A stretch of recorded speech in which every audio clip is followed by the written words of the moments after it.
Hi, everyone. I think we're going to get started now.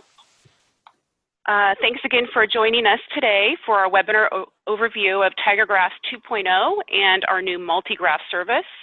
My name is Emily McAuliffe, and I'm helping moderate the webinar today.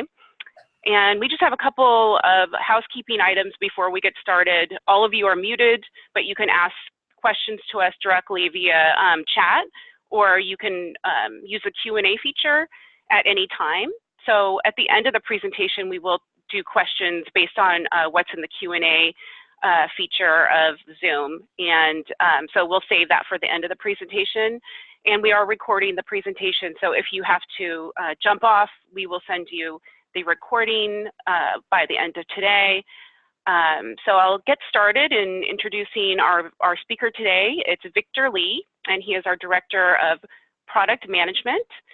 And as you can see, he has a very strong academic background and decades of experience in the technology sector. So I'm going to throw it over to Victor now. Thank you, Emily. Thank you, everyone, for joining us today. We're excited to present to you our new service, MultiGraph service, which will be available in version 2.0 of TigerGraph. So I'm going to quickly outline the agenda, and then I'll get right into it. So for those of you that may not be familiar with graph databases and the graph model, I'll kind of give a little background on that. And one of the benefits of the graph data model is the ease with which you can integrate data from multiple sources. And in line with that, I will then discuss our new service called MultiGraph, which allows you to have one data set, but multiple views for that, and go into some details about how it works and how you can benefit from this. And do a very quick demo if we have time, and then definitely save time at the end for your questions. So the graph. A graph is a set of data objects, which we call vertices, and the connections between those objects, which we call edges. So for example, this model says this is analogous to an entity relationship model for maybe a relational database, but it's being used for a graph database here. So you have representing one type of data is user data, another type is product data, and you can have connections between them. And you can have all these other types of connections. So it's a very straightforward way to represent data.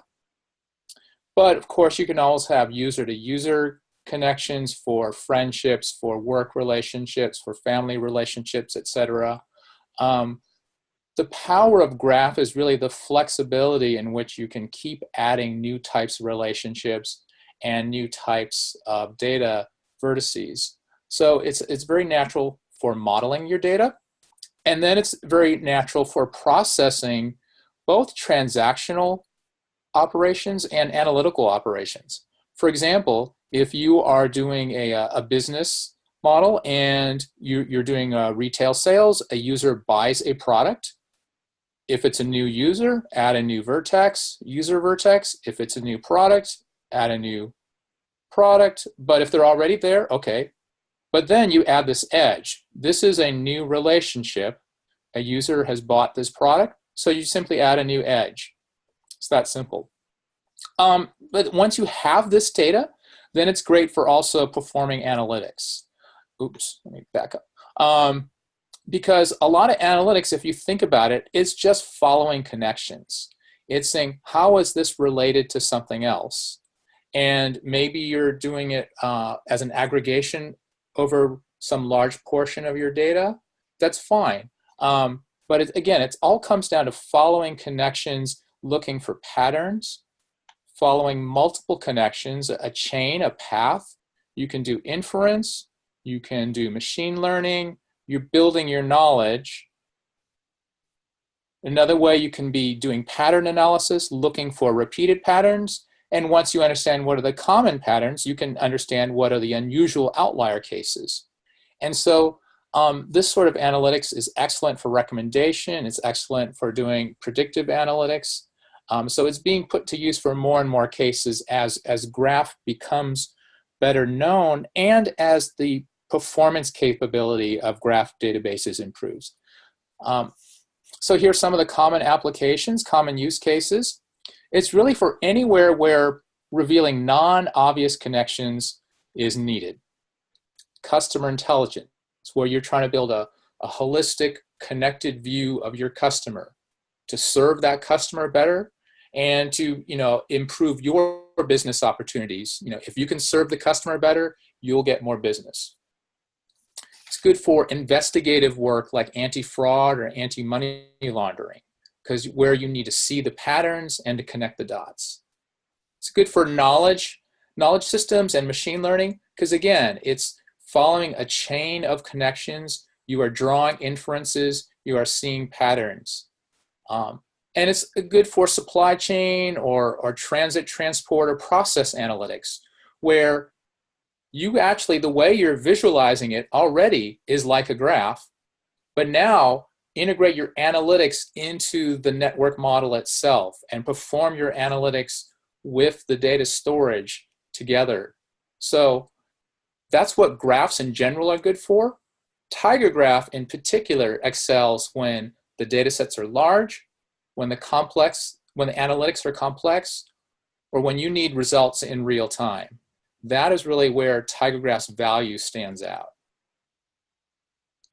So with these different use cases, there are a lot of different things, and for mid to large size enterprises, a lot of them actually have all of those needs. And they're addressing them in some way currently, different needs, and in some cases they're using different data systems for each of those different applications, different functional units within their larger organization. The problem is what you end up with is data silos. Everybody has their own system, they're not sharing data, you're buying multiple systems, you're managing multiple systems, so it's more expensive, and you're missing the opportunity to share resources and share data. So that's something where TigerGraph would like to help. Graphs in general should be a good resource for helping this integration. So if each of these data systems were modeled as a graph, then connecting them all would simply be just adding more connections, which again is a very natural and cheap operation. If your production data were modeled as a graph, if your sales data were modeled as a graph, then to connect them, all you need to do is establish some more connections. Easier than it sounds, or it may be harder than it sounds, I would say. So, of course, our claim is it's not too hard to model data as a graph, but you have to do it initially. Now, these are going to be live running systems, so you're going to want to continually add more data. How easy is it to add more data? How easy is it to, in practice, plug one system to another? Again, sounds simple. Can your particular graph solution actually do it? How fast can it load data and update data? Is it scalable? Because if you are trying to find one unified solution for all of your data needs, it's going to be bigger. So it needs to be scalable.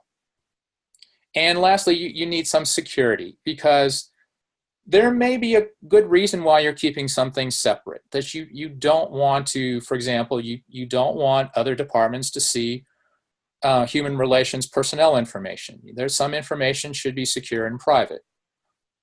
So I would say for currently TigerGraph, we excel at scalability, we excel at data loading and update speed, and for updating the graph schema. The graph schema can be dynamically modified. So where we want to make sure, though, that you have a real comprehensive solution for this. So we're introducing MultiGraph, which enables real-time integration and collaboration. It's a form of secure managed data sharing. So if you had your 3 departments that we showed here, the product department, the customer department, and the IT department, each of them has their own private data, but they also overlap and share some data. And so this enables, managed sharing, and it's better than just copying the data from one system into another because it actually is the same data. There's just one set of data here. And so if it gets updated here, then all three groups see it immediately. So it's cleaner, faster, and cheaper to do these updates. The sharing is automatic. There's no copying because it is just one set of data. But we still retain security and privacy because there still are private areas. You decide how these groups overlap, how much they overlap, and you also have whatever security constructs you had before, and we'll talk about that in more detail. So it provides a very managed, secure way to enable sharing and collaboration. Now, there are other graph databases that offer multiple tenancy, and I want to draw the distinction between multi-graph and multiple tenancy. Multiple tenancy is analogous to having separate apartments in one building, separate tenants. That's where the term comes from. In that idea, they really are separate. So you are actually maintaining your data silos. The only thing you've done is you said, well, this one platform that you've purchased can be partitioned into separate units. So within your one installation, you have different partitions, and each one has its own set of data, its own set of users. So you're maintaining privacy, you're maintaining security, you have some cost savings because you have one system to purchase and to manage. But you are not enabling sharing or integration or collaboration. So it's not unified. You still have the data silos. So let's look at an example of what MultiGraph can do. So here's a simple schema for a retail business. And at the heart, you have customers. And we have employees. So employees work at retail offices and they sell to the customers. And customers place orders, which one order may include several products, and the products belong to product lines. And then we also want our customers to pay for their purchases. So a fairly simple retail business. And just by the way, I borrowed this schema from a online MySQL tutorial. So this actually came from a relational database. And that's also showing you how easy it is to translate a relational model into a graph model. But you'll see a big difference in performance. So here I've taken that same schema and I've split it up into what I call 3 graph slices. And I decided to use the term slice because it's not exactly the traditional idea of a subgraph. It's a little different because what we're doing is we're slicing the schema. So each slice is a logical partition of the enterprise. And in this case, each slice includes some private data and some shared data. So if you look at, let's start with this, what I call sales. It also includes office management and HR because it's got employees and it's got the offices they work at. And then it shows which customers did these employees serve. So this group has access to these vertex types and these 2 edge types. This group over here, the billing and order fulfillment group, they have access to the orders, of course, and the orders are for customers. And then they are also responsible for making sure that the customers pay for their orders. So they have access to these 3 vertex types and these 2 edge types.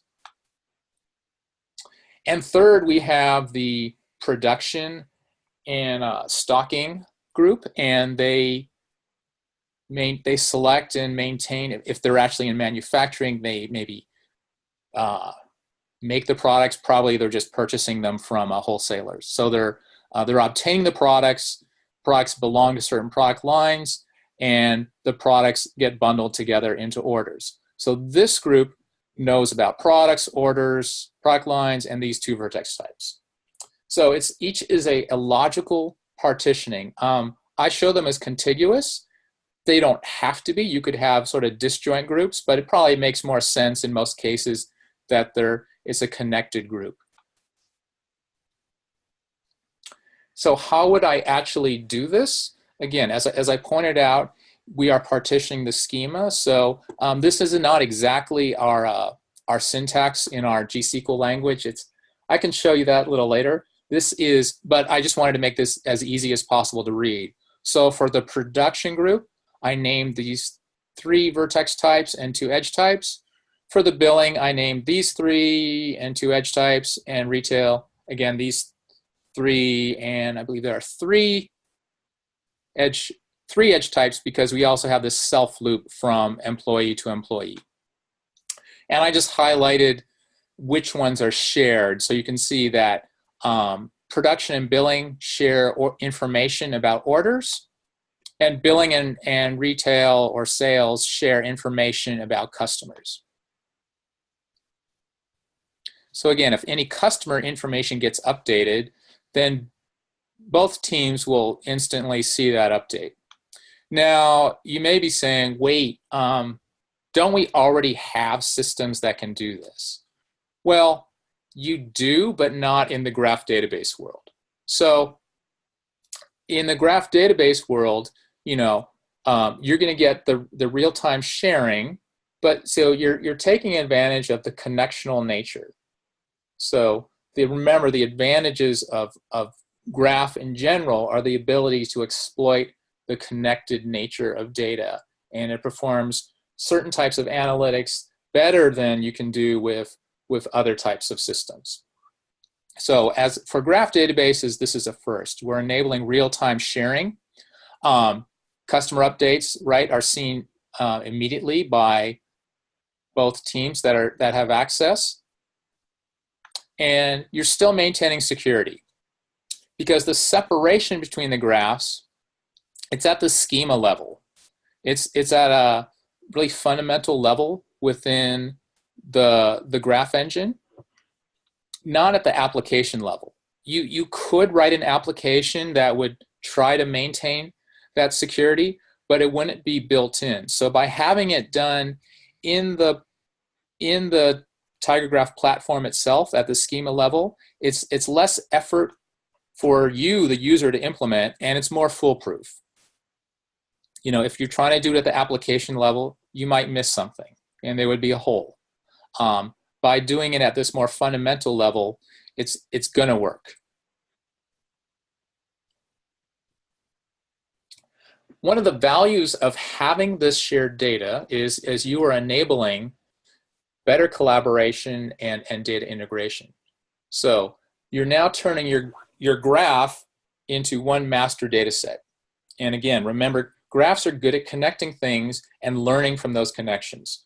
So the old, or even today, the conventional method might be to take your separate data sources and first to throw them into a data lake. You store it there. They're still in different formats. So you then still have a task of figuring out, how will I get them to talk to each other? This data lake is just your holding area. The new model, using real-time graph-based integration, is either from your existing sources, which may be other databases, or even just from the raw source, from the stream of information coming in from the web. So you might directly store it into your master graph database. And that's what we would propose. If you can do this with a multi-graph, then what you're getting is, okay, so each system is storing their data into a particular, it's still going into the master graph. But because you have the multi-graph model, once it goes into the master multi-graph, that enables certain users to make use of it. Certain users will not see it. So if your product data is getting updated here, depending, if it goes to this vertex, only the people in the product group will see it. If it goes into here, then people in both the product and customer group will see it, etc. If it goes here, then all three groups get to see it. So it really depends. It's one system, but depending on which part of the graph it affects who gets to use it, who gets to have access to it, and perform queries and analytics. So again, the old approach, you would take your operational data and move it into a separate analytics system. And with TigerGraph, because of its speed and scalability, you can do both operational work, transactional work, and analytical work in the same system. So you don't have to copy.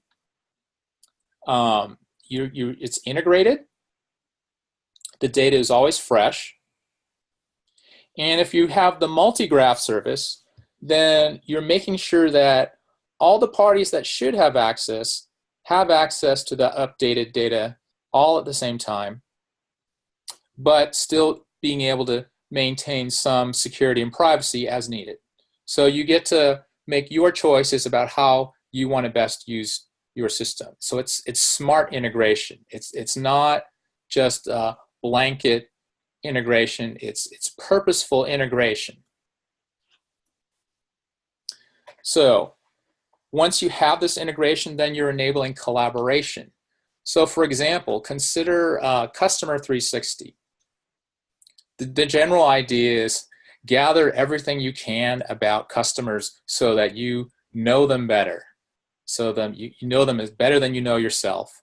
Because if you know them better, you can make better recommendations, you can predict their behavior better, and you can also detect problems such as fraud or just simple service problems. So each group can add its contribution to the master data set, yet they still own it. It's still their data. So again, some of it can be private, some of it's shared. So the part that they're willing to share gets thrown into the Customer 360 pool. And general rule of big data, not just the more volume, the more variety of data you have, the better information, the better knowledge you have. So that's where you get the better recommendations, better predictions. That's your value. Your value comes from integrating this data from multiple sources and making business value from things that are useful, actionable knowledge. Another value is enhanced security. So previously, in a single graph system like TigerGraph offered role-based access security, which means we define some roles, such as some standard ones would be the administrator, the designer, what we call the query writer, and the lowest level would be the query reader. So that means there's a hierarchy of permissions of what they're allowed to do, and individual users are assigned different roles. So again, not everybody is an administrator, not everybody can create a graph and load data. Some people can only run the queries that they're given. That would be the lowest level. So that's what you have in a single graph. And that's an industry standard way of approaching security. With multi-graph, you add onto that a data-based or schema-based access control. So we're enhancing the security options. Now, each group has its own role assignments. That is, there's a set of users, and within each subgraph or each graph slice, you can decide who is the administrator of this slice, who are the designers, who are the query readers. And And so all those role assignments are done on a per graph or per graph slice basis. So for example, Victor could be an admin on graph 1, but a query writer on graph 2. So different graph, different role. But you can have roles in multiple graphs. You're not limited to just one. So we're really giving you an additional flexibility. I would think of it as another dimension. You know, we had sort of one dimension of roles, and now we're expanding it to another axis. So it's opening up much more flexibility, much more control over how you want to manage the security. So just to give you a little more detailed look at how this works. So there are now 2 levels of administration. There's global admin and local admin. So the global admin creates the original global schema and defines those subgraphs or graph slices. The global admin also designates who gets to be the local admin for each of those graph slices. And in general, the global admin can override anything that a local admin can do. So they have, it's like a super user or root permission. So that's the global admin controls all the different subgraphs. But in general, the global admin will delegate control to a local admin. So for a particular graph slice, there is a local admin, and within that local graph, this local admin has the same level of control, basically, that a single graph admin would have had. So from the perspective of this local admin, this is their domain. They have control over that domain. They can create, they can assign the roles for local users, and they can create local data types, so they can actually modify the graph schema. They were given an initial graph schema, but they can create additional private data types. And again, they manage the roles within their graph. So in general, for local users, whether you're an admin or a more local user, they can only see their graph. So people in the green aren't even aware of the red. If there's some shared data, they of course both see the data, but they don't really know who else has access to it and who else is there. So that actually is a good security feature. So, you know, it's like a managed multi-tenancy with overlap.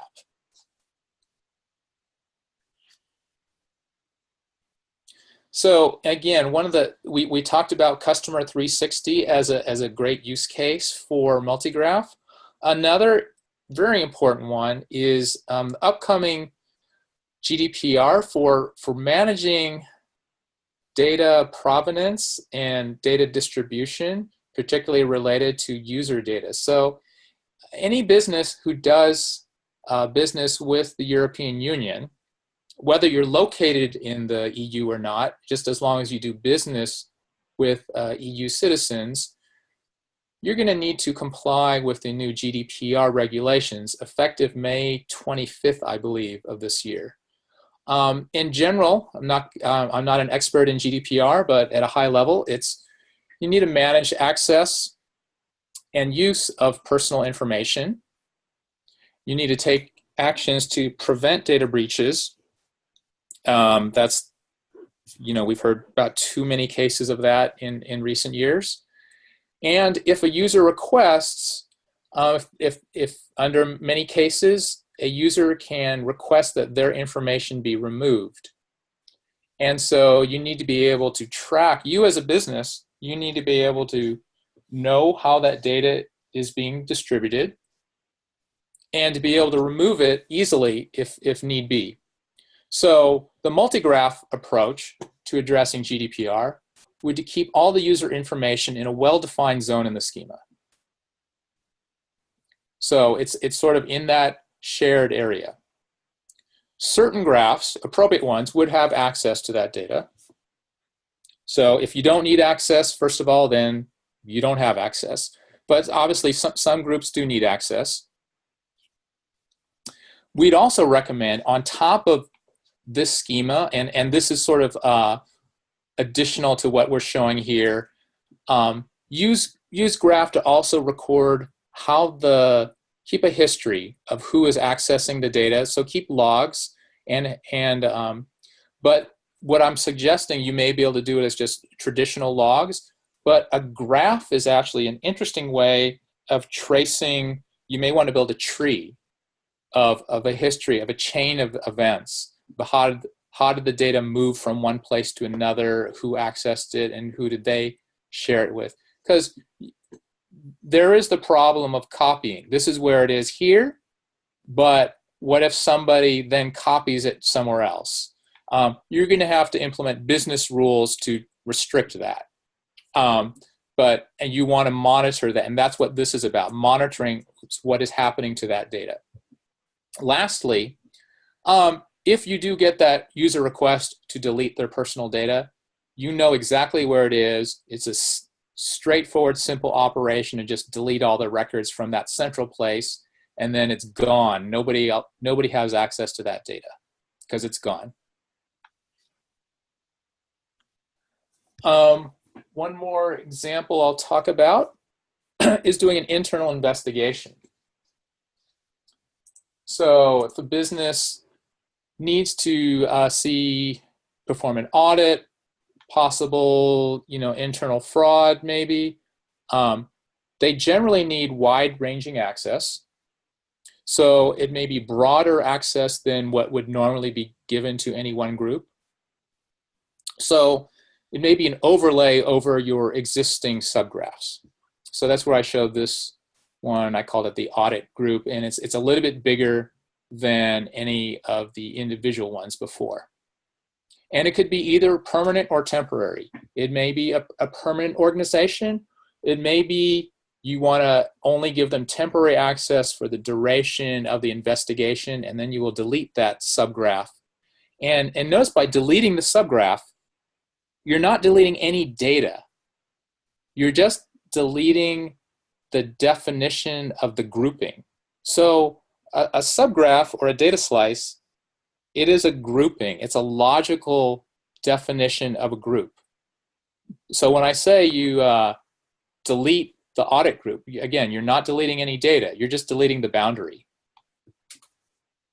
And lastly, as we said, one of the features of MultiGraph is that one group can't see the other groups. So the other groups would not know that this investigation is taking place, which is, that sort of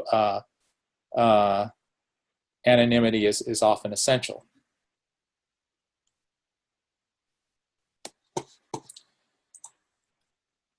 So as I said, MultiGraph is part of the new TigerGraph version 2.0. We just announced that a few days ago, and that will be available at the end of this month. I just want to highlight very quickly what else is in TigerGraph 2.0. Improved distributed performance and enhanced security. So we already support distributed systems. We're just streamlining how you can set up a cluster and manage it. We're improving performance for queries, and we're improving performance for loading data. And a great thing about the data loading, you can get that benefit even if you're just on a single server. So even single server users will see benefit because we'll actually be doing even improved concurrent loading of data. But it's also important if you have a cluster. So that's going to give you better scaling, better scalability, better speed, and ease of use. So all things we had before, just better.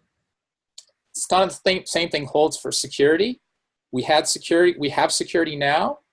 We have, encryption. We have secure sign-on. We're making them all work together better, and we're adding the multi-graph capability, which, as we mentioned before, adds a new dimension to the security. So it better support for multifaceted security requirements in enterprises. So actually, I do have a little time for a very quick demo. So let me see, and this is not, I think I have time. Do I have time, Emily? Yeah, I mean, we have a couple questions, so we can reserve about probably 5-10 minutes for that. Okay. Oh, I see what I'm doing. Well, let me just, so this is the schema you saw before. This is that same system. And all I want to show you is that I've set up different users. So the main user is called TigerGraph. So now to log in, you have to say which graph you want to access, except TigerGraph is the super user. So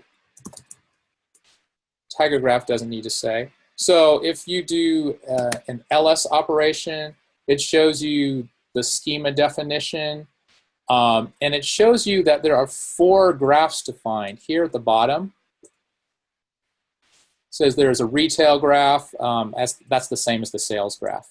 Or no, I'm sorry, no. Retail is actually the whole thing. So retail is the entire graph, and then there were 3 subgraphs: sales, product, and billing. So because TigerGraph is the super user, TigerGraph can see them all. Also, I created some other users.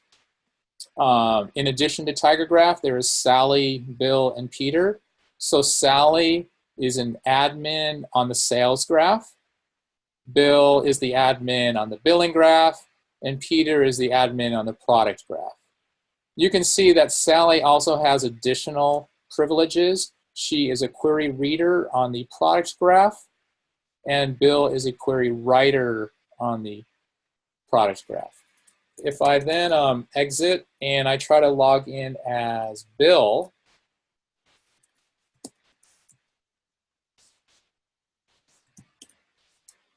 and then if I do an ls, it shows nothing. And the reason why is you have to specify which graph. TigerGraph didn't need to because TigerGraph was the super user, the global admin. But Bill, as a regular user, he has to state which graph he wants to use. So use graph product. Actually billing, because Bill should go with billing. So now when I do ls, you see under graphs, he only sees billing. He only sees this much smaller set of vertex and edge types.